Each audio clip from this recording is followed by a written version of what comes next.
अस्सलाम वालेकुम। बाज़ वाक़यात ऐसे हो जाते हैं ज़िंदगी में कि जिनका मुदावा नहीं किया जा सकता। उनकी तकलीफ़ भी ऐसी होती है कि उस तकलीफ़ को भी आसानी से दूर करना मुश्किल होता है। हम इस प्रोग्राम में सियासी गुफ्तगू अक्सर करते हैं, मुआशी मामलात के ऊपर भी बात करते हैं, लेकिन कुछ ऐसे इंसानी मामलात हैं जिनको डिस्कस करना हमेशा ज़रूरी होता है। आज से चंद रोज़ पेशतर एक कराची में ही वाक़या पेश आया था कि बिजली के तार गिरे और एक छोटा सा बच्चा अपने दोनों बाजुओं से महरूम हो गया। तो हमने उस वक्त जो पीपल्स पार्टी की हुकूमत और उनके वज़रा से इस्तदा की कि इसके आप बाजू तो दिला नहीं सकते, लेकिन जितनी इस फैमिली की और इस बच्चे की मदद कर सकते हैं ज़रूर करिए।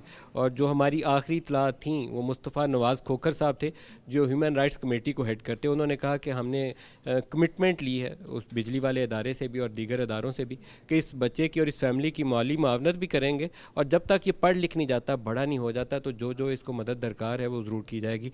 तहरीरी तौर पर आई होप कि पाकिस्तान पीपल्स पार्टी इसके ऊपर एक बयान भी जारी कर दे। लेकिन उससे चंद ही रोज़ बाद एक और वाक़या हो गया। 13 अगस्त रात के वक्त लोग, पूरा पाकिस्तानी कौम आज़ादी की खुशियां मनाने सड़कों पर निकली हुई थी। उसी में उमर आदिल और बीनश की फैमिली ये भी बाहर निकले। कराची में डिफेंस के इलाके से गुज़र रहे थे। वहाँ पर कुछ मगिंग के वाक़यात थे, डकैत थे या डाकू था एक, वो रात को गाड़ियाँ लूट रहा था, मोटरसाइकिल सवारों को लूट रहा था। ये एक चौराहे पे रुके, सुर्ख बत्ती देख कर के रात का वक्त है, रुक गए हैं वहाँ पर, और एक डाकू आया, इनसे मोबाइल फ़ोन नकदी जो भी था वो उसने लूटा और वो लूट के फ़रार हो गया। इन्होंने गाड़ी जैसे ही आगे बढ़ाई, इन्हें ज़ोरदार फायरिंग की आवाज़ आई और लगा इन्हें कि जैसे इनकी गाड़ी के साथ या इनकी गाड़ी की जो विंड स्क्रीन है उसके साथ कोई बुलेट्स वगैरह लगी हैं। फौरी समझ नहीं आया फैमिली को कि हुआ क्या।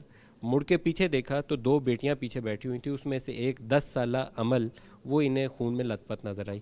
उसके बाद क्या हुआ वो आज हम दोनों, इनके अमल के वालिदैन हमारे साथ हैं, उमर आदिल और बीनश, इन्हीं की ज़बानी सुनेंगे। तकलीफ़ दे बातें हैं, लेकिन इसको हाईलाइट करने का इस प्रोग्राम की वसातत से और इस चैनल की वसातत से आप तक पहुँचाने का मकसद ये होता है कि एक ऐसा वाक़या हुआ है, एक अमल, एक बेटी खोई है, तो किसी और बेटी की, किसी और सिविलियन की, किसी और मासूम शहरी की जान बचाई जा सके।